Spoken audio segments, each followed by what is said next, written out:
All right. Good day, ladies and gentlemen. Welcome to another great episode on your favorite political talk show, The Truth with Ben Jokes. Now, 3 days ago, the UK came out and praised this government for imposing heavy taxes on Nigerians.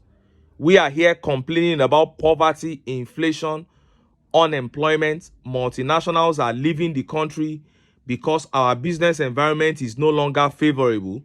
But the UK government said our government should continue to impose taxes on Nigerians.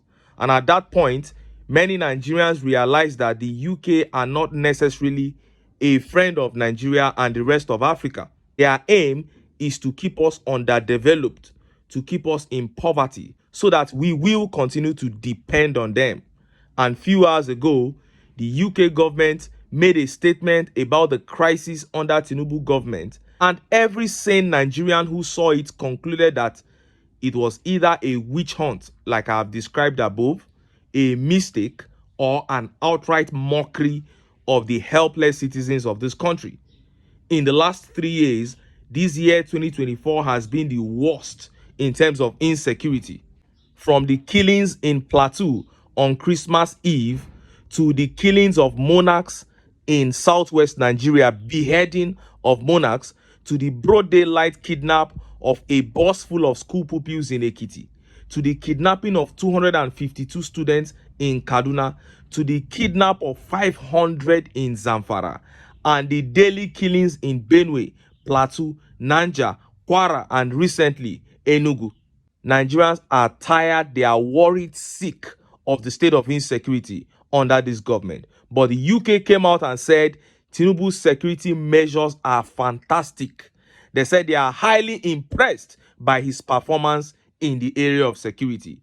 This is after Amnesty International has called out this government on several occasions for their failure in the area of insecurity. The UK is coming out to say this. Before I show you how they said it and how Nigerians reacted, let me quickly show you this update. The president, he applied for the job.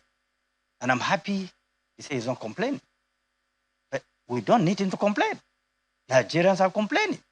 Virtually all the strata of the economy are stranded right now. Virtually all. The economic aspect is the worst of it because the political environment is not even inviting for anybody to come and invest domestically and internationally. And let them roll out the statistics of the investors they have attracted. And let them also roll out the statistics of those companies that have moved out of Nigeria. Don't even go into the health sector. Don't go into the educational sector. So in all of the aspects of our lives and in governance, economy is a failure as far as you are concerned. Economy is a failure, and they should admit that economy is a failure. But those economists who will say things are difficult, you cannot have a magic wand to change things overnight. It will be painful, and we need a lot of patience to see the changes happen. Could this be the reason why maybe someone like you is not seeing the difference between past and present? No. I've been one of those that have been advising this government, supporting this government to do the right thing. Number one, they knew that the economy was in bad shape. When you meet a building that have collapsed, you cannot build it in a day. The system is so suffocated. The economy doesn't breathe. The system doesn't breathe. So which means that if you are coming out with a policy, that policy have to be strategically positioned. You heard him. Now, that was the national chairman of the Social Democratic Party, SDP, Shehu Gabam. He was responding to Shettima after Shettima's assessment of Tinubu's 1 year in office. Now, I don't expect Shettima to come out and admit that they have failed. The normal thing is for him to begin to speak grammar and for him to start rolling out imaginary achievements. But as Nigerians, we know the truth. We are suffocating as a people, and there is no hope that things will get better. Meanwhile, they live in luxury. Their bank accounts have grown fatter since they got into power. Their family members are living larger, but the people continue to wallow in abject poverty. And this is not a Labour Party man speaking now, before they will come out with the Peter Obi supporters argument. I'm a proud supporter of Peter Obi, no doubt. But the narrative that Obi's supporters are the ones trying to make this government look bad does not hold water at all. The government is actually bad. Things are not going well at all. Unemployment, hopelessness, inflation is killing Nigerians. The economy is in comatose, and Nigerians must rise and reject the APC. Now, let us look at that update by the UK government that many consider a mistake, a witch hunt, or an outright mockery of helpless Nigerian people. Look at how the papers reported it. We are impressed by TINUBU's security strategies, UK government. The British High Commissioner to Nigeria, Dr. Richard Montgomery, has said the United Kingdom is impressed by the security strategies TINUBU has put in place, even as he restated the support of the United Kingdom for the Nigerian government in this direction, including transparency and accountability in governance.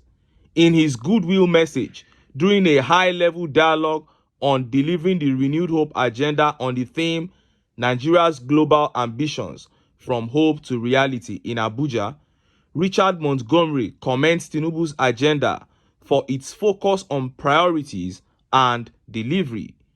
I would like to use this opportunity to express the whole lot of support of my government to the renewed hope agenda of His Excellency, the President of the Federal Republic of Nigeria.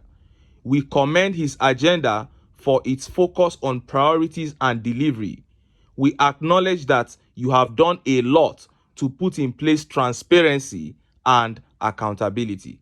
Also, the Minister of Industry, Trade and Investment, Dr. Doris Nkiruka Uzoka Anite, while declaring the forum open, extended warm appreciation to participants, noting that their presence underscored the importance of the efforts towards advancing Nigeria's economic agenda under TINUBU. Now, you heard that. That was the British High Commissioner to Nigeria, Dr. Richard Montgomery, saying that the cries of Nigerians on the issues of insecurity don't matter to him. Aside the daily killings and highway kidnappings, we face a risk of famine, as many farmers have complained that their farms have been taken over by Fulani herders. But Dr. Richard said TINUBU's strategies are impressive to him. This is the same UK whose media criticized the visit of Prince Harry and Meghan to Nigeria.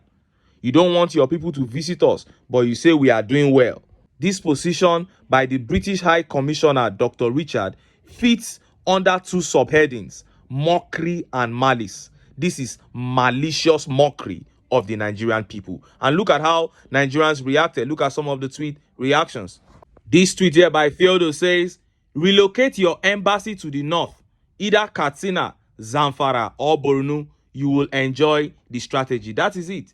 Go and try it out in the north. Antonia here says, Vanguard give legit news so that we will know the countries and the people who are after the life of Nigerians. Believe me, these guys don't mean well for Nigeria. These guys are after our lives, because if at this moment of serious trial you can come out and praise people who have no strategy, then you want doom for us. And this tweet by Emmanuel says 500 people just got kidnapped in Zamfara. That is it. Just 2 days ago, 500 people were moved at once in Zamfara, and these people are praising the strategy of this government. And Uncle Femi here says United Kingdom and United Nations are both deceitful. If UK Prime Minister lead like TINUBU, the British would have been in protest. That is it. They are just deceiving us. And this guy, Gbefun Opeyemi, actually tagged the UK in Nigeria. He said, UK in Nigeria, do you mean you said this? Over 500 people kidnapped recently in a community while others fled. And you are talking this rubbish? Keep it up. We are aware that you don't love Nigerian citizens, but our oppressors. That is it. Our oppressors pass our resources on to them, and that is what they desire. And this tweet here says, enemies, mockers, and enslavers of Nigeria are speaking and spewing unrealistic and false reviews to drown the cries of Nigerians. How can you shave a man's hair in his absence? How would you speak for Nigerians when you don't live in Nigeria? And Olaroni here says, same UK that are angry that their royal family came to Nigeria, be like say this una UK people don dey mad o. Prince Ajibade says they are the ones living there now. Isn't it their media that was castigating Meghan and Harry for coming here? Of course, their media did criticize the visit of their royal family. But now the British High Commissioner is turning around to say something else to gaslight Nigerians. Well, this only points to one thing. Nobody is coming to save us Nigerians. We must rise and save ourselves. And in other news, His Excellency Peter Obi tweeted this lovely update. He wrote, "Today, I was immensely touched by the action of an 11-year-old head boy from Corona School in Gbagada, Lagos. The boy, named Tolu, on his own took the initiative to invite me as special guest of honor to his primary 6 graduation ceremony." You can see the pictures all over there. Then I was most touched where he said, "Then with a curious mind, he asked the question that melted my heart. What can I do to be a good person like you?" I encouraged him to always embrace honesty, listen to his parents, teachers, and elders, and always do the right thing. I urged him to study hard and resist the temptation to follow the crowd when it is wrong. In that moment, I envisioned a brighter future for the boy child and for entire Nigeria, led by young trailblazers like Tolu, who will excel in various fields and bring positive change. With the best education and a strong moral compass, this boy and every other boy child will rise above their challenges and shine as beacon of hope to shape a better tomorrow for their generation. I am honored to have played a small part in inspiring him and a lot of children and youths in our nation to be strong forces for good. Happy International Day of the Boy Child to every Nigerian boy. The new Nigeria is for you to thrive and shine. Peter Obi. Oh, what a man. And look at some of the tweet reactions. Dallas here says, Tolu did not invite the so-called man that built Gbagada. Instead, he invited an Onisha trader who loves education and can give anything to make his dreams come true. Kids can spot the difference. Toluwani says, good boy. At a young age, he has known not to be a certificate forger and a drug dealer. He has decided to follow the path of an upright man. Chai! And this tweet here says, what can I do to be a good person like you? What a very thoughtful kid Tolu is. He is a third generation obedient, one who cherishes values over physical possessions. His values align with Peter Obi's, and he invited P.O. to his graduation ceremony. Impressive. If a kid can spot the difference, why can't you, an old man? Why can't you, an aging elderly man or woman, spot the difference? This is what is expected of every reasonable Nigerian, to queue behind this man whose heart beats for the people. Nigeria still has a chance to be great, and when the opportunity presents itself, the people should rise up and be ready to achieve it. But until then, make I still enter town. Make I go get some ogbonge political news wey una go like. Why? Because of una. Now I dey here, so don't go away. Don't go. Sorry,